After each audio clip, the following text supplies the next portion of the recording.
Doamnelor și domnilor, vă spune bun găsit Sorin. Așa cum v-am spus în videoul precedent, astăzi vom discuta despre ceea ce este homeopatia. Din punct de vedere al definiției, homeopatia este o metodă terapeutică care se bazează pe două noțiuni fundamentale: fenomenul de similitudine și doza infinitezimală. Principiul homeopatiei poate fi enunțat în modul următor. Orice substanță activă, din punct de vedere farmacologic, capabilă să provoace în doză ponderală la omul sănătos anumite simptome, poate suprima simptome asemănătoare la omul bolnav, cu condiția să fie folosită în doză redusă.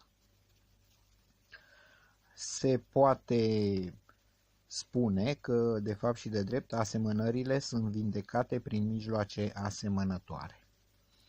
Nu o să intru în detalii privitoare la istoricul homeopatiei, deoarece aceste date istorice pot fi găsite de cei care vor să studieze mai îndeaproape, ci pur și simplu voi explica modalitatea prin care homeopatia acționează și în acest fel oamenii vor înțelege de fapt și de drept mai multe despre modul în care acționează homeopatia.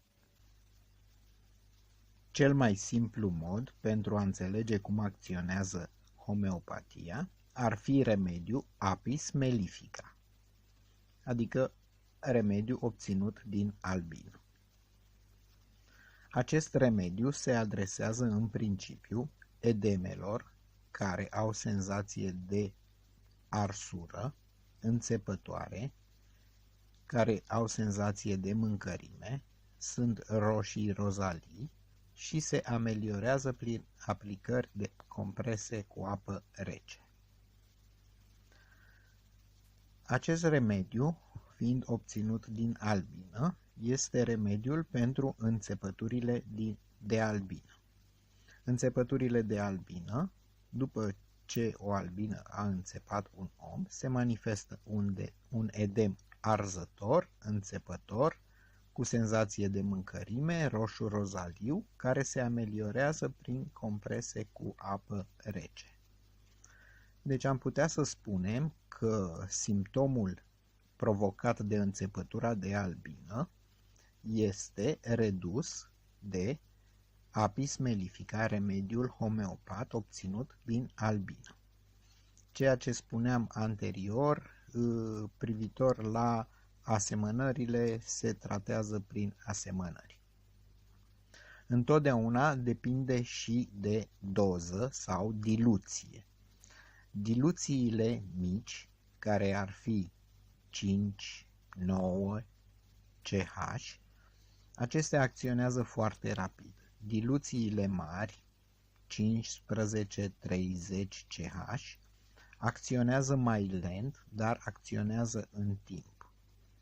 Întotdeauna trebuie văzut tabloul clinic al pacientului și, în principal, simptomatologia, în așa fel încât remediul să fie foarte bine ales, iar ceea ce am constatat la un moment dat în terapeutica homeopatică, uneori se recomandă foarte multe remedii, ceea ce, din punctul meu de vedere specific, mi se pare un fel de pușcă cu alice, doar una dintre ele nimerește. Și atunci, pe măsură ce am studiat mai mult homeopatia, am constatat de fapt și de drept că știu din ce în ce mai puțin și m-am limitat numai la cazuri concrete, puține, unde știam sigur că vor fi rezultate, în așa fel încât să nu o iau pe încercare pe pielea pacientului.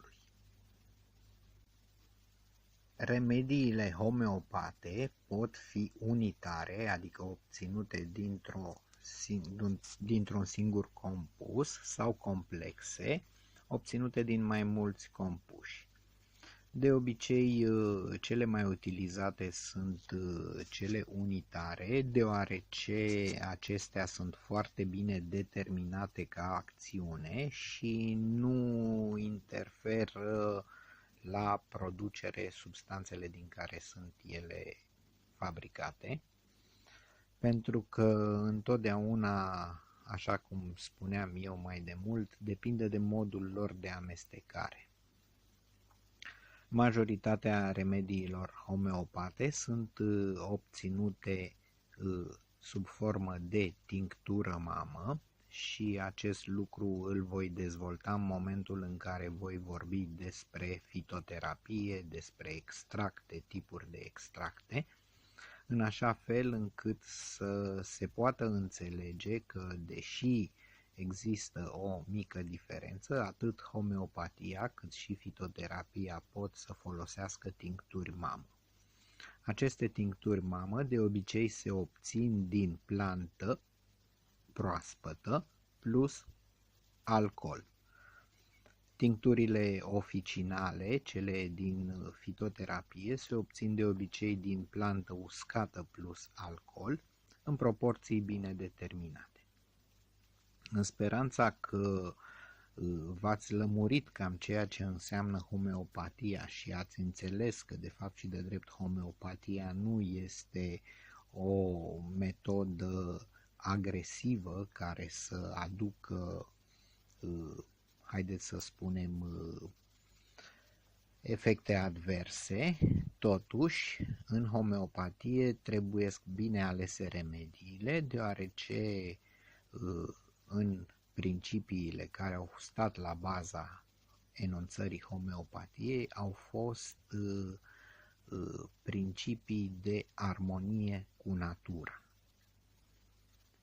Pentru videoul următor voi vorbi despre gemoterapie, așa numitul catâr, homeopatia este căluțul nărăvaș, așa, iar fitoterapia este măgărușul care a dus omenirea până în zilele noastre.